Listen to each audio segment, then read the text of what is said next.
የቀድሞው የትግራይ ክልል ጊዜያዊ አስተዳደር ፕሬዝዳንት የነበሩትና በአሁኑ ሰዓት የጠቅላይ ሚኒስትር ዶክተር አብይ አህመድ የምስራቅ አፍሪካ ጉዳዮች አማካሪ የሆኑት አቶ ጌታቸው ረዳ ጀነራል ታደሰ ወረደ የሚመራው የትግራይ ክልል ጊዜያዊ አስተዳደር በሚያዘጋጅላቸው የምስጋና መድረክ ላይ እንደማይገኙ አስታወቁ። አቶ ጌታቸው ረዳ እንዳሉት ታደሰ ወረደ አዲስ አበባ ላይ የገባውን ቃል አጥፏል ብለዋል። የትግራይ ክልል ጊዜያዊ አስተዳደር ፕሬዝዳንት ጀነራል ታደሰ ወረደ እና አቶ ጌታቸው ረዳን የሚመሰገኑበት መድረክ እንደሚዘጋጅና እና አቶ ጌታቸው ረዳን ለማመስገን መድረክ እንደሚዘረጋ መግለጻቸውን ተከትሎ አቶ ጌታቸው ረዳ ጥሪውን እንደማይቀበሉ ያስታወቁ ሲሆን የትግራይ ህዝብ የሸለመኝ በርካታ ጋቢ ስላለ ተጨማሪ ጋቢ ካንተ አልፈልግም ሲሉ ምላሽ መስጠታቸውንና አዲስ የተዋቀረው የጀነራል ታደሰ ካቢኔ ወደ አንድ ወገን ያጋደለና ለህገ ወጡ የደብረጽዮን ቡድን ያጋደለ ነው ሲሉ አቶ ጌታቸው ረዳ የተቃውሞ መግለጫ ማውጣታቸውንና በካቢኔው ላይ አስቸኳይ ማስተካከያ እንዲደረግ መጠየቃቸውም ተዘግቧል። የትግራይ ክልል ጊዜያዊ አስተዳደር ፕሬዝዳንት ከአቶ ጌታቸው ረዳ የተረከቡት ሌተናንት ጀነራል ታደሰ ወረደ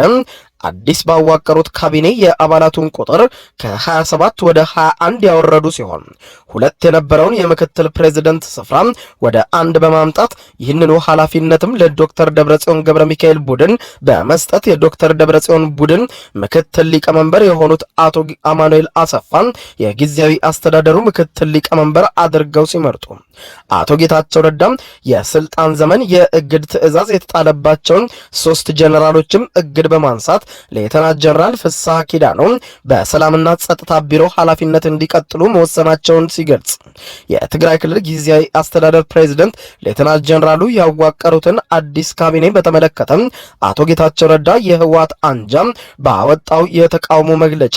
ሁኔታውን በአስቸኳይ እንዲስተካከል በመጠየቅ የካቢኔ ድልድሉ በህገወጡ የህወሓት አንጃ ያጋደለ ነው ሲሉ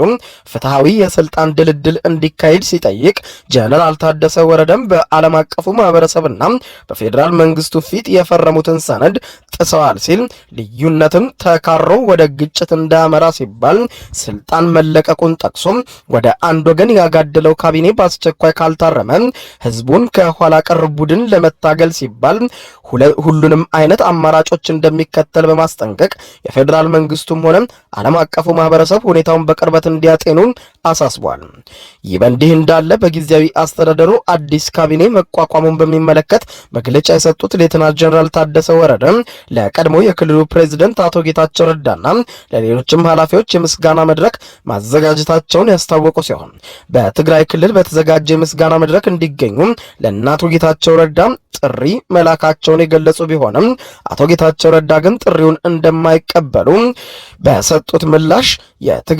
የትግራይ ህዝብ የሰጠኝ በርካታ ጋቢዎች ስላሉኝ የነ ጀነራል ታደሰ ጋቢ አያስፈልገኝም ሲሉ በምስጋና መድረኩ ላይ እንደማይገኙ ገልጸዋል።